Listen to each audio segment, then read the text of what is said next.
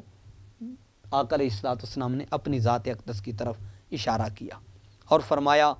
ہر ایک جو بھی بادشاہ کے قریب ہوتا ہے اس کے لیے آزمائشیں بھی اسی قدر زیادہ ہوتی ہیں، لہذا اس کو چاہیے کہ وہ جب بادشاہ کے قریب ہوتا جاتا ہے تو پھر آدمی کے اوپر لازم ہے کہ وہ اپنے آپ کو، اپنی حرکات کو، اپنی سکنات کو اس کے سامنے چونکہ بالکل عیاں اور واضح ہوتی ہیں، تو وہ اس عمل کو، حرکت کو، سکون کو، فعل کو، اعمال کو اس کے لیے اور اس کی رضا کے لیے اور اس کی ذات اقدس کے قرب کے لیے اپنے آپ کو وقف کر دے۔ جب وقف کر دیتا ہے تو یہ وہ مقام ہے جہاں پر اللہ تبارک و تعالیٰ اپنے بندے کی طرف متوجہ ہوتا ہے، اور جب جب بندہ اس کے شکر کو بجا لاتا جاتا ہے، اللہ تبارک و تعالیٰ اپنے فضل میں، اپنی نعمتوں میں، اپنی عنایات میں اور اپنے احسانات میں اضافہ فرماتا جاتا ہے، یہاں تک کہ یہی وہ مقام ہے جہاں بندہ فَأَدْنَى الْالْتِفَاتِ عَنْ خِدْمَتِهِ تَقْصِيرٌ، اگر ایک لمحے کے لیے بھی اپنے آپ کو اپنے پروردگار سے اور اس کی رضا سے اور اس کی جانب توجہ سے غافل کرتا ہے تو وہ اپنے شکر میں کمی کوتاہی اور تقصیر کرتا ہے، وذالک نقصان فی طاعتہ، یہ اس کی فرما برداری میں بندے کے لیے نقصان کا اور خطرات کا باعث بنتا ہے۔ یعنی جس قدر وہ اپنے مالک کے قریب ہوتا جاتا ہے تو اسی قدر اس کے لیے آزمائشیں بھی بڑھتی جاتی ہیں، اور بندے کے اوپر لازم ہے کہ وہ خیر کے راستے کو اختیار کرے اور ہر لمحہ، ہر پل اور ہر لحظہ اس کی جانب متوجہ رہے۔ جس طرح آقا علیہ الصلوۃ والسلام نے فرمایا کہ انسان جو ہے یہ اس کی زندگی کا انحصار یہ مہینوں، سالوں، دنوں اور صدیوں پہ نہیں، الانفاس معدودہ، اس کا انحصار گنے چنے سانسوں کے اوپر ہے، اور اگر ایک پل اور ایک لمحہ اگر اس کے ذکر، اس کی یاد اور اس کی فرما برداری سے الگ ہوتا ہے فَهُوَ مَيِّتٌ، وہ مردہ ہے، گویا کہ اس سانس کی کوئی قدر و قیمت نہیں ہے۔ تو آدمی اپنے آپ کو گناہوں سے، اپنے آپ کو شر سے، خطا سے محفوظ اسی طریق پر کر سکتا ہے کہ انسان دنیا اور آخرت کی بجائے اپنے خالق و مالک کی جانب متوجہ ہو۔ جب اس جانب متوجہ ہوتا ہے تو اللہ تبارک و تعالیٰ کا فضل، اس کی عطا، اس کا احسان یہ بندے کو شامل حال ہو جاتا ہے۔ دوسری جگہ آپ نے جو احوال مرید کے ذکر کیے ہیں اس میں ایک چیز بطور خاص آپ نے تنبیہاً ذکر کی، فرمایا اترید الراحہ والسرور والدعا والحبور والامن والسکون والنعیم والدلال وانت بعد فی کیر سب کے والتذویب وتمویت النفس ومجاہدت الہوا وازالت المرادات والاعواد الدنیا واخرى۔ آپ فرماتے ہیں کیا تو یہ ارادہ رکھتا ہے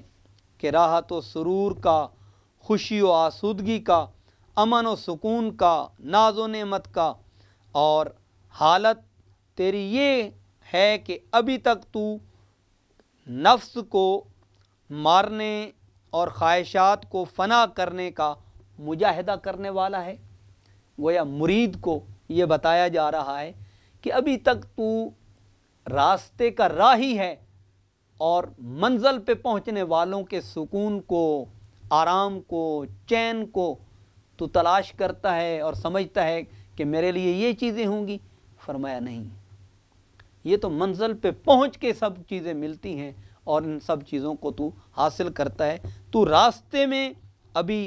راستے کا راہی ہے اور ان چیزوں کا متلاشی ہے۔ فرمایا نہیں، دنیا ہو، آخرت ہو، اور ان کے معاوضے ہوں، ان کی مرادیں ہوں، ان کو وجود سے دھو ڈال،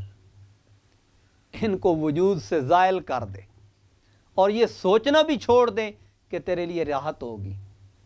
تیرے لیے چین ہوگا، تیرے لیے آرام ہوگا۔ فرمایا دنیا تو مشقت، زہد، ریاضت، مجاہدہ تیرے اوپر لازم ہے، اور اس کے لیے ضروری ہے کہ تو منزل پہ نگاہ رکھتے ہوئے ان کو طے کرتا جا، ان کو عبور کرتا جا، اور یہ مت سوچ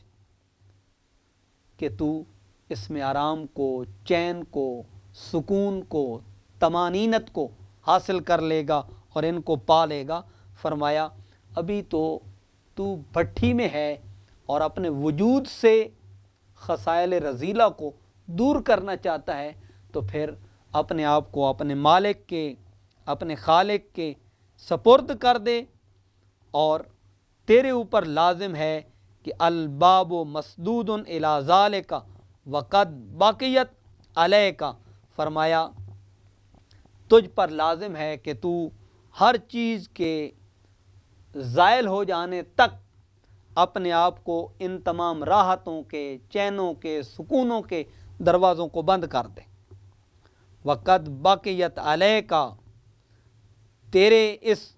بقیہ کا بقیہ یعنی اس حال میں کہ ابھی تک تیرے وجود میں اس کا ذرہ بھی باقی ہے، تو یہ مت سوچ کہ تو نے منزل کو پا لیا، کیونکہ جب تک بندے کے وجود میں باقی ہے، آدمی اپنی منزل کو اور اپنے مقام کو اور اپنے منصب کو حاصل نہیں کر پاتا۔ آپ نے ایک مثال دی ہے، آپ فرماتے ہیں المکاتب عبد ما باقی علیہ درہم، فرمایا عبد مکاتب وہ ہے جس سے اپنے آقا نے یہ کہا کہ تو اتنے پیسوں کے بدلے میں آزاد ہے، مجھے یہ دے دے، تو فرمایا اگر ایک درہم بھی اس کے اوپر باقی ہے تو وہ آزاد نہیں ہو سکتا۔ اسی طرح تیرے وجود میں کا ایک ذرہ بھی باقی ہے تو اس کے قرب و وصال تک نہیں پہنچ سکتا۔ تیرے اوپر لازم ہے کہ اپنی میں کے اس ایک ذرہ کو بھی اپنے وجود سے زائل کر دے، اپنے وجود سے دھو ڈال۔ جب تک تو اس کو دھو نہیں دیتا، زائل نہیں کر دیتا، انت مسدود عن ذالک، تو قرب الہی سے تجھے باز رکھا جائے گا۔ قرب الہی کی راہ تجھ پر ہموار نہیں کی جائے گی۔ ما باقی علیک من الدنیا مقدار مس نوات الدنیا ہوا کا، اگر تیرے وجود میں ایک گٹھلی کے برابر بھی خواہشات موجود ہیں تو تو قرب الہی تک رسائی حاصل نہیں کر سکتا۔ تجھ پر لازم ہے کہ دنیا ہو یا آخرت ہو، ان کی خواہشات کو، یہاں تک کہ دنیاوی لذات کو، دنیاوی خواہشات کو، تمناؤں کو، آرزوؤں کو اپنے وجود سے نکال کے پھینک دے۔ یہاں تک کہ تیرے وجود میں حور و غلمان، ان کی طلب، ان کی تڑپ، حور و قصور اور محلات کی چاہت بھی تیرے وجود میں ہو تو سمجھ کہ تو ابھی تک مخلوق میں پھنسا ہوا ہے، خالق تک کیسے پہنچ پائے گا؟ خالق تک پہنچنا ہے تو فرمایا اپنے وجود سے ان چیزوں کو نکال کے باہر پھینک دے اور خالق کو طلب کر۔ اگر ان چیزوں میں سے کسی چیز کی بھی طلب ہے تو تیرا ابھی تک نفس جو ہے وہ تجھ پر غالب ہے، اور